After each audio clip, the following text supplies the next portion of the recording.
বর্তমান সময়ে সামাজিক যোগাযোগ মাধ্যম আর স্মার্টফোনের স্ক্রিনে যখন বুঁদ হয়ে থাকে তরুণ প্রজন্ম, সেই সময়ে সম্পূর্ণ ব্যতিক্রমী এক দৃষ্টান্ত স্থাপন করেছেন সুরাইয়া জান্নাত নামের এক তরুণী। কোনো আধুনিক প্রযুক্তির মোহ নয়, বরং পবিত্রতা আর ধৈর্যের মেলবন্ধনে মাত্র ৮ মাসে তিনি নিজের হাতে লিখে ফেলেছেন পুরো পবিত্র কোরআন শরীফ।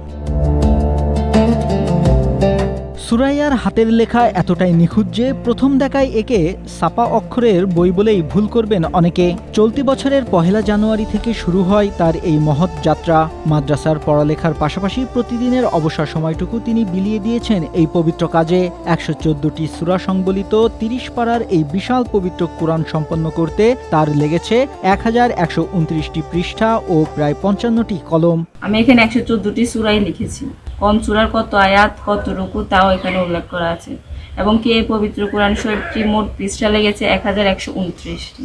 কুমিল্লার লাকসাম উপজেলার কান্দিরপাড় ইউনিয়নের প্রত্যন্ত চাঁদগাঁও গ্রামের সৌদি প্রবাসী নূর হোসেন লিটন ও জান্নাতুল ফেরদৌস দম্পতির মেয়ে সুরাইয়া। তিনি স্থানীয় মোজাফফরগঞ্জ এ.ইউ ফাজিল মাদ্রাসার আলিম ২য় বর্ষের শিক্ষার্থী।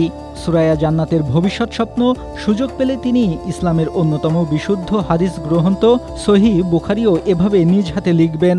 এখন আমার ইচ্ছে আছে যে আলিম পরীক্ষার পরে আল্লাহর কালাম এবং ইসলাম নিয়ে গবেষণা করা, আর নতুন কিছু আবিষ্কার করা, আল্লাহর পথে চলা। এই অনন্য কীর্তির খবর ছড়িয়ে পড়ার পর তার বাড়িতে ভিড় করছেন এলাকাবাসী ও দূর দূরান্ত থেকে আসা মানুষ। স্থানীয় প্রশাসন ও জনপ্রতিনিধিরাও তাকে দিয়েছেন বিশেষ সংবর্ধনা। তবে এখানেই থেমে থাকতে চান না সুরাইয়া। ডিজিটাল এই যুগে সুরাইয়ার এই পুণ্যময় ও ধৈর্যশীল প্রচেষ্টা তরুণ প্রজন্মের জন্য এক অনন্য অনুপ্রেরণা হয়ে থাকবে, এমনটাই প্রত্যাশা সবার।